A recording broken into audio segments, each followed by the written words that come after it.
Yeah, that damn Dungy had to do it again. Some bitch had fucking wax fucking old Roxon.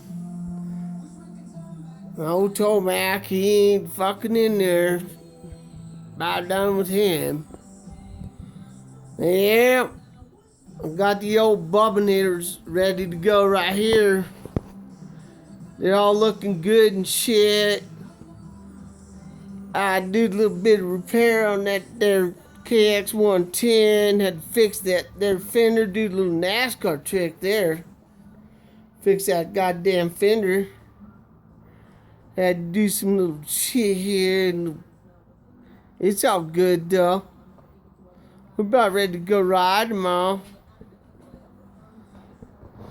It was a good day. We're gonna get ready to fucking rock and roll tomorrow.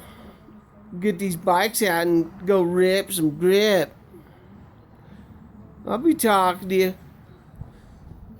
Sissies, don't be afraid, man. Come out and we'll go ride. Squirt some dirt. E from Big D's, I'm out.